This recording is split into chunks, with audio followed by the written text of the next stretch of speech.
Deux personnalités ont présidé la cérémonie de prise d'armes. Envoyé spécial à Ansoumani Toumani Camara. 62 ans après son accession à l'indépendance, le Mali commémore sa souveraineté conquise dans un contexte particulier cette année. La reconquête d'une partie de son territoire sous la menace djihadiste et la poursuite de son élan de refondation institutionnelle. C'est pourquoi, ce 22 septembre 2022, le slogan national est l'union dans la souveraineté retrouvée.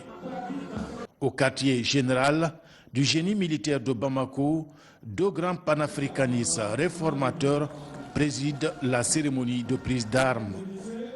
Le colonel Mamadi Doumbouya de Guinée et Assimi Goïta du Mali. Deux hommes d'État, deux espoirs pour deux pays engagés à rompre avec les pratiques qui ont sapé leur souveraineté nationale et leur élan de développement. Cérémonie simple, mais aux vertus multiples. La présence remarquée de deux anciens présidents du Mali, Diokonda Traoré et colonel Amadou Aya Sanogo. Et le Mali place cet anniversaire sous le sceau d'hommage à tous les artisans connus et anonymes de la liberté du pays. Un jour symbolique pour la nation malienne, un jour de méditation pour nos devanciers qui se sont battus pour l'indépendance de notre nation. En l'occurrence, le président Modibo Keïta et ses fidèles compagnons. Nous avons placé ce 62e anniversaire sous le signe de l'union dans la souveraineté retrouvée. Et la défense de la souveraineté, le respect de la souveraineté repose nécessairement sur la défense des intérêts du peuple malien. La présence à la fête de la souveraineté du Mali du président de la transition guinéenne a drainé du monde au siège du génie militaire de Bamako.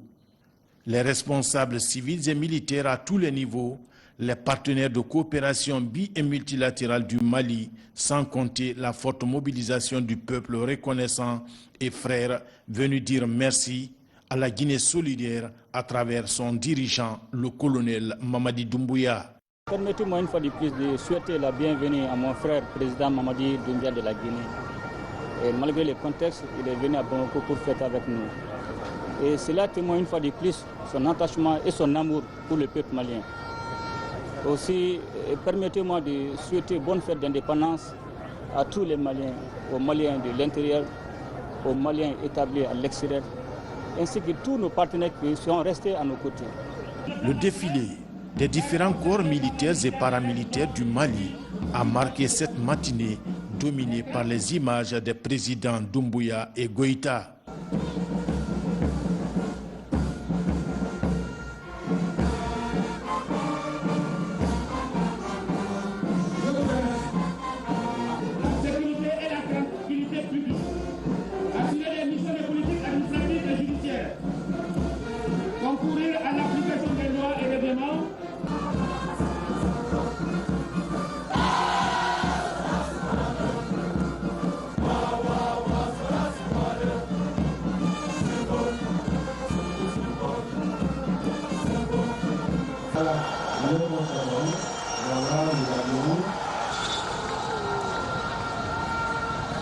Assumer pleinement sa souveraineté et engager des réformes courageuses pour un nouveau Mali.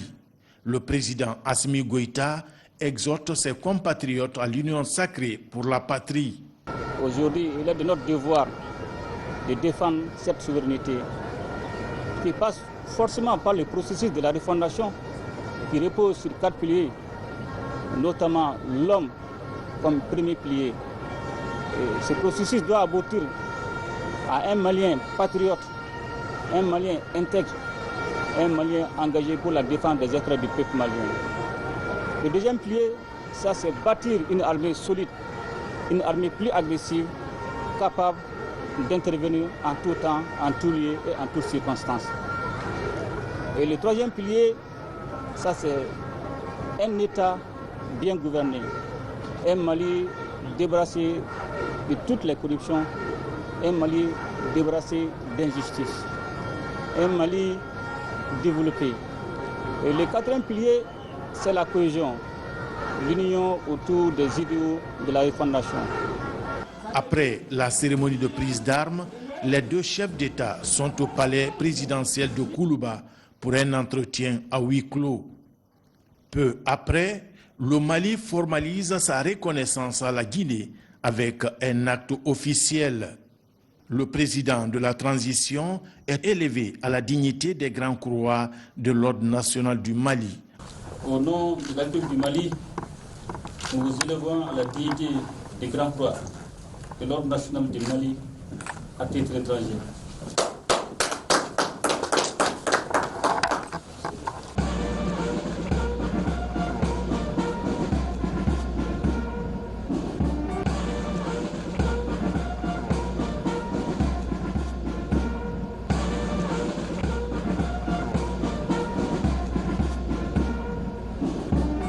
Le colonel Mamadi Doumbouya reçoit un sabre, symbole de la loyauté des hommes d'État.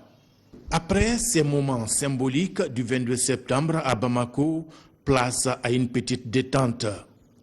Sur le perron du palais Koulouba, les présidents maliens et guinéens jettent un regard admiratif sur Bamako et son généreux fleuve Niger.